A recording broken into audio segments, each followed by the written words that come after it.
Greater సిటీలో వర్షం బీభత్సం సృష్టించింది. సాయంత్రం కురిసిన భారీ వర్షానికి నగరం అతలాకుతలమైంది. లోతట్టు ప్రాంతాలు జలమయమయ్యాయి. పలుచోట్ల కాలనీలు నీట మునిగాయి. మోకాళ్ల లోతు వరద చేరింది. రోడ్లు చెరువుల్ని తలపించాయి. ట్రాఫిక్ జామ్ అయి వాహనదారులు అవస్థలు పడ్డారు. భారీ వర్షానికి సికింద్రాబాద్ బేగంపేట ప్యాట్నీ నాలా పరివాహక ప్రాంతం ప్యాట్నీ నగర్ పూర్తిగా నీట మునిగింది. స్థానికులు, షోరూం సిబ్బంది, వ్యాపారులు వరదలో చిక్కుకున్నారు. విషయం తెలియగానే వెంటనే రంగంలోకి దిగాయి డీఆర్ఎఫ్ రెస్క్యూ టీమ్స్. బోట్ల సాయంతో జనాలను బయటకు తరలిస్తున్నారు. ప్రస్తుతం హైడ్రో కమిషనర్ రంగనాథ్ ఘటనా స్థలానికి చేరుకున్నారు. అక్కడి పరిస్థితిని పరిశీలిస్తున్నారు.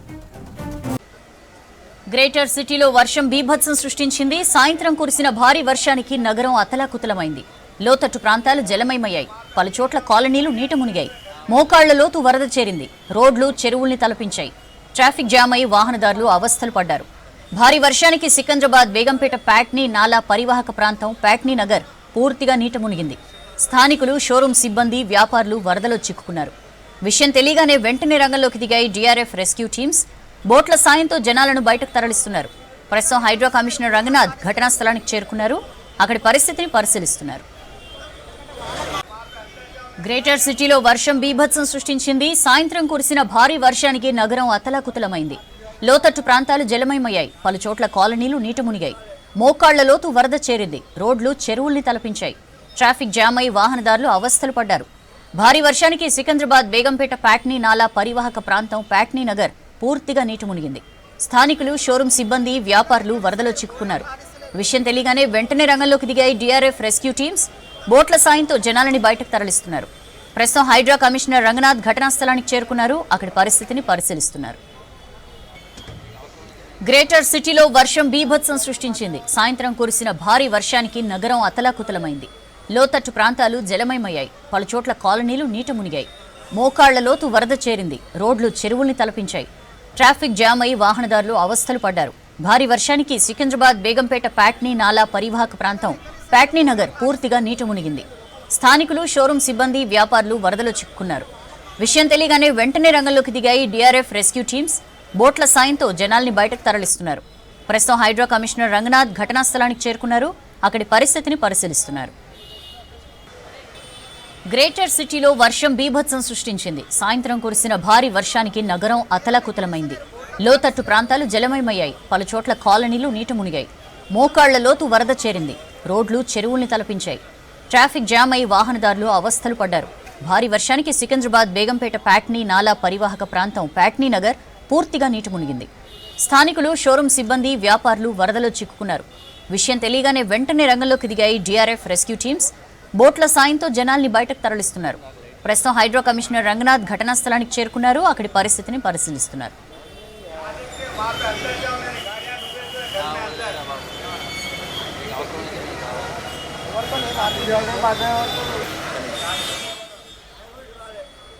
డీటెయిల్స్ తెలుసుకుందాం. నరేష్ మనతో లైవ్ లో జాయిన్ అవుతున్నారు. నరేష్, ప్యాట్నీ నగర్ లో వరద సిచ్యుయేషన్ ఏంటి?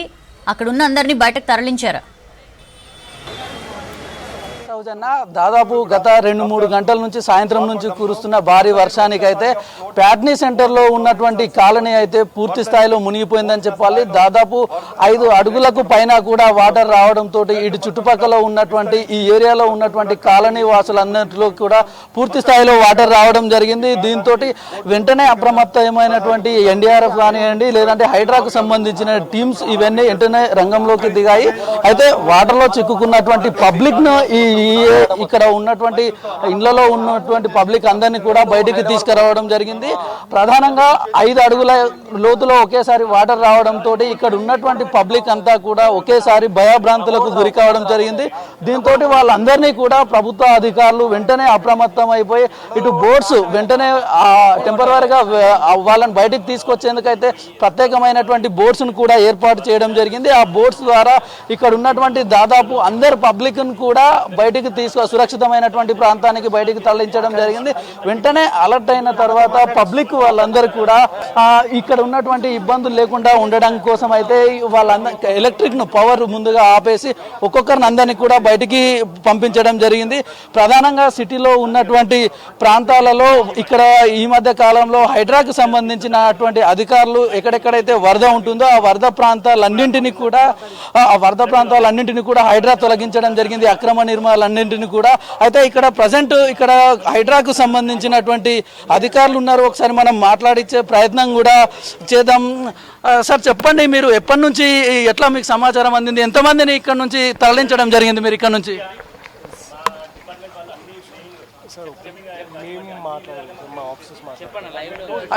అయితే దీనికి సంబంధించి అయితే ఇక్కడ ఎన్డీఆర్ఎఫ్కి సంబంధించినటువంటి టీం కానీ లేదంటే ఇతర వ్యక్తులు ఇక్కడ ప్రభుత్వానికి సంబంధించినటువంటి టీమ్స్ అందరూ కూడా ఎప్పటికప్పుడు వాళ్ళందరూ అయితే ఇక్కడ ఉన్నటువంటి పబ్లిక్ను వెంటనే ఇక్కడ నుంచి బయటికి పంపించేస్తూ ఉన్నారు. అయితే ఇక్కడ ఉన్నటువంటి ఎన్డీఆర్ఎఫ్ టీం ప్రత్యేకించి మనం గమనించవచ్చు, ఎవరైనా ఇళ్లలో ఉంటే కూడా మిస్ అయిపోయిన వాళ్ళు ఎవరైనా ఉంటే కూడా బయటికి రావాలంటూ వాళ్ళు పదే పదే మైక్స్ ద్వారా కూడా అలర్ట్ చేస్తూ ఉన్నారు. ఎవరైనా ఏదైనా సమాచారం తోటి మిస్కమ్యూనికేషన్ తోటి లోపల ఉన్నారనుకో వాళ్ళకు కూడా మీరు బయటికి రావాలంటూ కూడా వాళ్ళు అలర్ట్ చేస్తూ ఉన్నారు, పబ్లిక్ని అలర్ట్ చేస్తూ ఉన్నారు.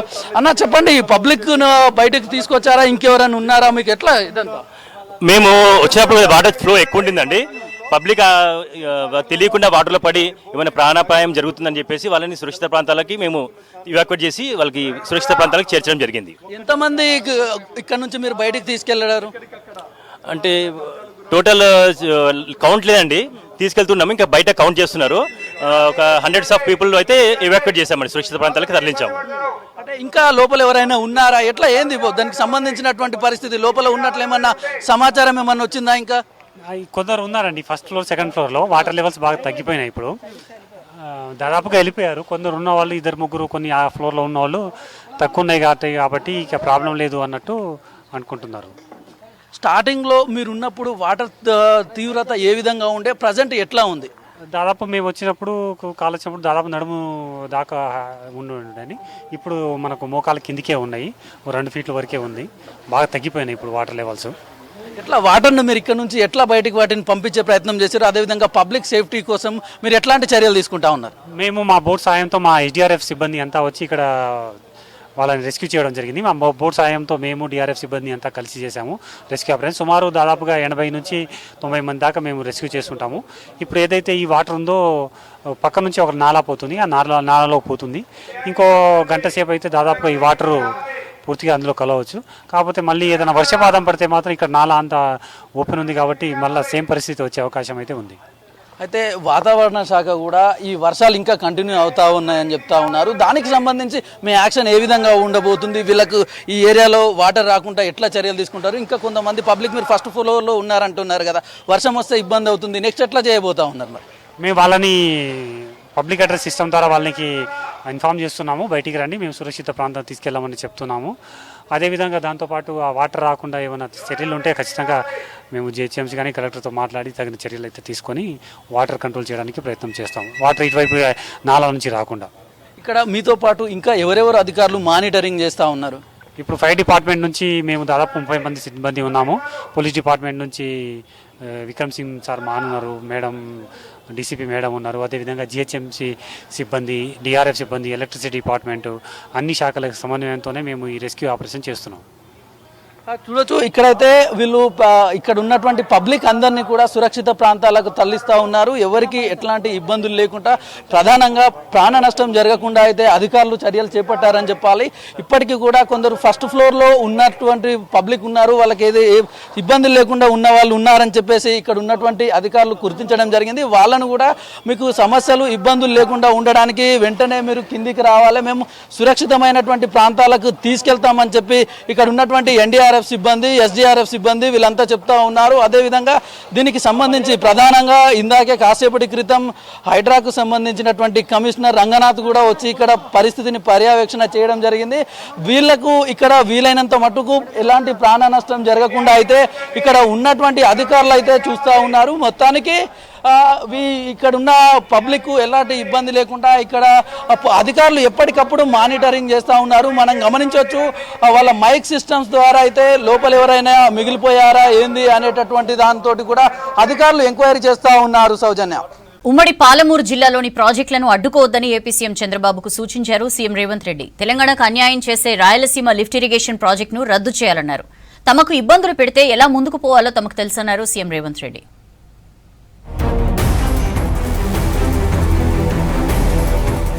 పాలమూరు ప్రాజెక్టులను అడ్డుకోవద్దని ఏపీ సీఎం చంద్రబాబుకు విజ్ఞప్తి చేశారు సీఎం రేవంత్ రెడ్డి. గతంలో ప్రారంభించిన భీమా, నెట్టంపాడు, కల్వకుర్తి, కోయల్ సాగర్, పాలమూరు రంగారెడ్డి ఎత్తిపోతల ప్రాజెక్టులకు ఇబ్బందులు కలిగించొద్దన్నారు. గతంలో పాలమూరును దత్తత తీసుకున్న బాబు ప్రజల పరిస్థితిని అర్థం చేసుకోవాలన్నారు. నాగర్ కర్నూలు జిల్లా జటప్రోలులో యంగ్ ఇండియా ఇంటిగ్రేటెడ్ స్కూల్కు శంకుస్థాపన చేశారు. తెలుగు రాష్ట్రాలు రెండు సమానమైతే రాయలసీమ లిఫ్ట్ ఇరిగేషన్ ప్రాజెక్టును రద్దు చేయాలన్నారు. ఏపీ సర్కార్ సహకరించకపోతే ఎలా సాధించుకోవాలో తమకు తెలుసన్నారు సీఎం రేవంత్ రెడ్డి. ఆంధ్రప్రదేశ్ ముఖ్యమంత్రి గారు కూడా విజ్ఞప్తి చేస్తున్నా, మరి మీరు ముఖ్యమంత్రిగా 10 ఏళ్లు, ప్రతిపక్ష నాయకుడిగా 10 ఏళ్లు ఉన్నప్పుడు మొదలుపెట్టిన ప్రాజెక్టులను మీరు అడ్డుకోవడం ఏ మేరకు న్యాయం? చంద్రశేఖరరావు గారు కట్టకపోతే చంద్రబాబు నాయుడు గారు అడ్డుకుంటే న్యాయమా? మా పాలమూరు రంగారెడ్డి ఎత్తిపోతలకు అడ్డం పడొద్దు, మా డిండి ప్రాజెక్టును అడ్డుకోవద్దు, మా కల్వకుర్తి, మా భీమా, మా నెట్టంపాడు, మా కోయిల్ సాగర్ మీరు అడ్డుకోవద్దు.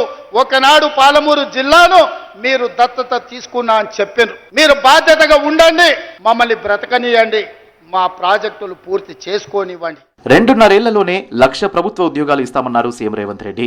ఏడాదిలోనే 60,000 ఉద్యోగాలు ఇచ్చామన్నారు. 2019లో 1,00,000 కోట్లతో కాళేశ్వరం కడితే 2023లోనే కూలిందన్నారు. ఉమ్మడి పాలమూరు ప్రాజెక్టులకు 20,000 ఖర్చు పెడితే జిల్లా పచ్చబడేదన్నారు. సెల్ఫీలు, సొంత డబ్బా తప్ప కేసీఆర్ చేసిందేం లేదన్నారు. ఎంపీగా గెలిపిస్తే పాలమూరు ప్రజలను కేసీఆర్ నట్టేట ముంచారని విమర్శించారు సీఎం రేవంత్. 2014 నుంచి 2024 వరకు చంద్రశేఖరరావు ఈ తెలంగాణ రాష్ట్రానికి బీఆర్ఎస్ అధికారంలో ఉన్నది. చేసిన ద్రోహం ఏందో, నువ్వు చేసిన అన్యాయం ఏందో, నువ్వు పాలమూరుకు మొత్తం ఎడారిగా మార్చిందేందో, నువ్వు కట్టకుట్ట వదిలిన పాలమూరు రంగారెడ్డి, కల్వకుర్తి, భీమా, నెట్టంపాడు, కోయిల్ సాగర్ ఈ ప్రాజెక్టులన్నింటినీ పూర్తి చేసే బాధ్యత నేను తీసుకుంటా. తుమ్మిడి ఎత్తి దగ్గర నుంచి నీళ్లు తీసుకొస్తా. రంగారెడ్డి జిల్లా వికారాబాద్, చేవెళ్ళ, తాండూరు, పరిగికి నీళ్ళు ఇచ్చే బాధ్యత నేను తీసుకుంటా. ఆర్థిక ఇబ్బందులున్న పారదర్శక పాలన అందిస్తున్నామన్నారు మంత్రి జూపల్లి కృష్ణారావు. కేసీఆర్ రాష్ట్రాన్ని అప్పులమయం చేశారని విమర్శించారు. కాంగ్రెస్ సర్కార్ ఇచ్చిన మాట నిలబెట్టుకుంటే ఫామ్ హౌస్ లో కూర్చుని ఏడుస్తున్నారని మండిపడ్డారు. సోమశిల సిద్ధేశ్వరం ఐకానిక్ ప్రాజెక్టుకు ఫారెస్ట్ సమస్య ఏర్పడిందన్నారు. శ్రీశైలం నిర్వాసితులను ఆదుకోవాలని విజ్ఞప్తి చేశారు జూపల్లి. గడచిన 10 సంవత్సరాల బీఆర్ఎస్ పార్టీ కేసీఆర్ పుణ్యమా అని చెప్పని రాష్ట్రాన్ని అధోగతి పాలు చేసి, బాధ్యత రాహిత్య పరిపాలన చేసి రాష్ట్రాన్ని అప్పుల కుప్పగా మార్చిన తర్వాత కూడా ఈనాడు గౌరవ ముఖ్యమంత్రి రేవంత్ రెడ్డి గారి నాయకత్వాన చెప్పిన ప్రతి మాట కూడా నిలబెట్టుకునేటువంటి కార్యక్రమం జరుగుతూ ఉంది. రాబోయే రోజుల్లో 40,000 ఉద్యోగాలు ఇస్తామన్నారు మంత్రి దామోదర రాజనరసింహ.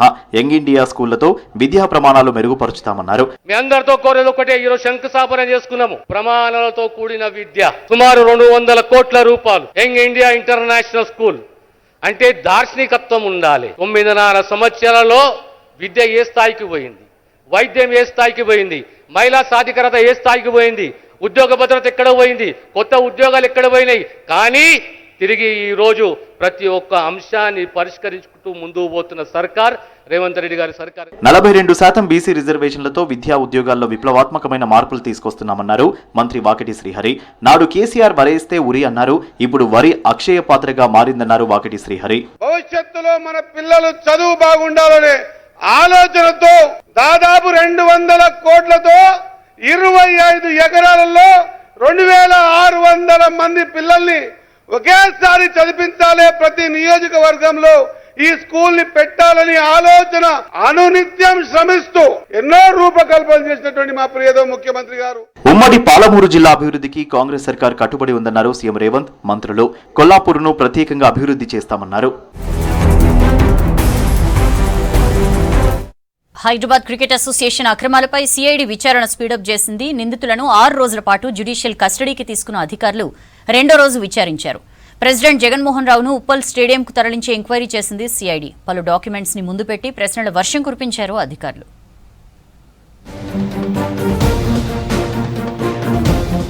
హెచ్సీఏ అక్రమాలపై సిఐడి 2వ రోజు కస్టడీ విచారణ ముగిసింది. ఇన్వెస్టిగేషన్ లో భాగంగా హెచ్సీఏ ప్రెసిడెంట్ జగన్మోహన్ రావును ఉప్పల్ స్టేడియానికి తరలించారు. స్టేడియంలో మరికొన్ని అంశాలపై వివరాలు సేకరించారు సిఐడి అధికారులు. హెచ్సీఏ ఆఫీసులో ఉన్న డాక్యుమెంట్లను జగన్మోహన్ రావు ముందు పెట్టి విచారించారు.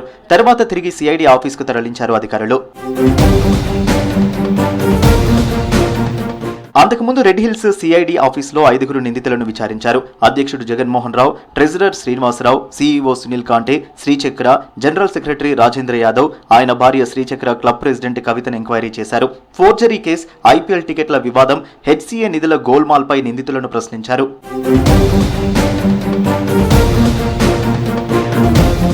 హెచ్సీఏలో క్విట్ ప్రోకో జరిగినట్టు ఈడీ గుర్తించింది. టెండర్లు లేకుండా అనుకూలంగా ఉన్న వారికే పనులు కేటాయించి హెచ్సీఏ సభ్యులు భారీగా లబ్ధి పొందినట్టు ఐడెంటిఫై చేసింది. కొన్ని రోజుల క్రితం హెచ్సీఏ మాజీ ట్రెజరర్ సురేందర్ అగర్వాల్, అతడి భార్యను విచారించారు ఈడీ అధికారులు. 90 లక్షల రూపాయలు క్విట్ ప్రోకో జరిగినట్టు గుర్తించారు. క్రికెట్ బాల్స్, జిమ్ సామాన్లు, స్టేడియం కుర్చీల టెండర్లు కేటాయించినందుకు హెచ్సీఏ సభ్యులు భారీగా లంచం తీసుకున్నట్టు గుర్తించారు.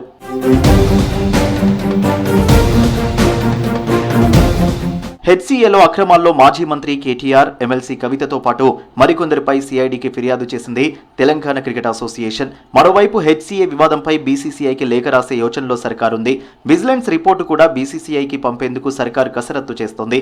హెచ్సీఏ నుంచి అధ్యక్షుడు జగన్మోహన్ రావును సస్పెండ్ చేయాలని భావిస్తోంది. ప్రస్తుతం ఉన్న కమిటీని రద్దు చేయాలని బీసీసీఐకి లేఖ రాయనుంది.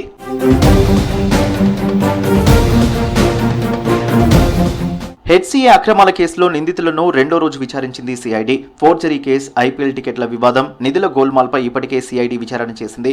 6 రోజుల పాటు న్యాయవాది సమక్షంలో నిందితులను ప్రశ్నించనుంది సిఐడి.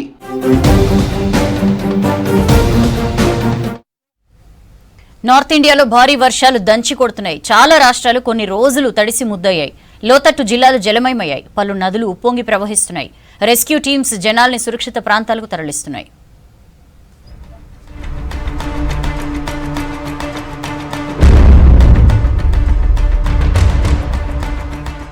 ఉత్తరాది రాష్ట్రాలను కుండపోత వర్షాలు వణికిస్తున్నాయి. రాజస్థాన్లో కుండపోత వానలతో జనజీవనం స్తంభించిపోయింది. అజ్మీర్లోని బడి నది ఉప్పొంగి ప్రవహిస్తోంది. దీంతో లోతట్టు ప్రాంతాలు జలమయమయ్యాయి.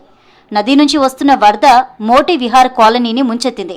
జనం ఇంటి నుంచి బయటకు రాలేని పరిస్థితి నెలకొంది. రెస్క్యూ సిబ్బంది రంగంలోకి దిగారు. నాన్ స్టాప్గా రెస్క్యూ కొనసాగిస్తున్నారు. ప్రజలను సురక్షిత ప్రాంతాలకు తరలిస్తున్నారు సిబ్బంది. అజ్మీర్లో భారీ వర్షాలకు జవహర్లాల్ నెహ్రూ ప్రభుత్వ హాస్పిటల్లోకి వరద నీరు చేరింది. దీంతో పేషెంట్లు తీవ్ర ఇబ్బందులు పడ్డారు. తెల్లవారుజాము నుంచి కుండపోతగా కురిసిన వర్షానికి హాస్పిటల్లోకి వరద నీరు చేరిందన్నారు స్థానికులు. మరోవైపు హాస్పిటల్ నుంచి వరద నీటిని తొలగించేందుకు ప్రయత్నిస్తున్నారు అధికారులు. ప్రజలను సురక్షిత ప్రాంతాలకు తరలిస్తున్నారు. మరో 24 గంటల పాటు అజ్మీర్లో భారీ వర్షాలు కురుస్తాయని తెలిపింది ఐఎండీ. ఇప్పటికే రెడ్ అలర్ట్ కూడా జారీ చేసింది. ప్రజలు అప్రమత్తంగా ఉండాలని సూచించింది. ఢిల్లీ, హిమాచల్ ప్రదేశ్, ఉత్తరాఖండ్లోనూ భారీ వర్షాలు కంటిన్యూ అవుతున్నాయి. దీంతో గంగా నదిలో వరద ప్రవాహం పెరిగింది. ప్రయోగ్రాజ్ దగ్గర నది ప్రమాదకరంగా ప్రవహిస్తున్నట్లు తెలిపారు అధికారులు. ఇప్పటికే ముంపు ప్రాంతాల ప్రజలను అప్రమత్తం చేసినట్లు తెలిపారు. మరోవైపు పశ్చిమ బెంగాల్, ఒడిశా, ఛత్తీస్గఢ్లోనూ భారీ వర్షాలు పడుతున్నాయి.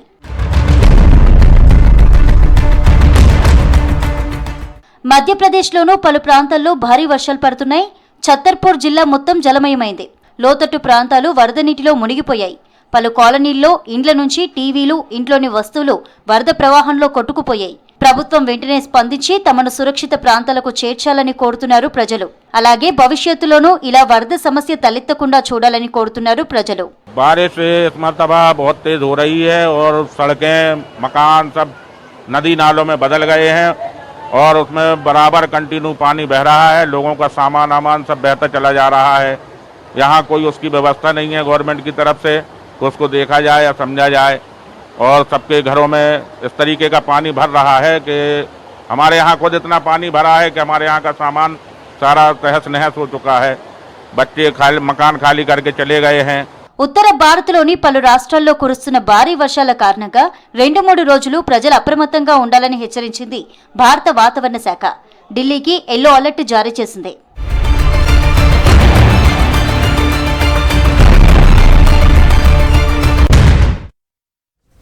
That's all for now.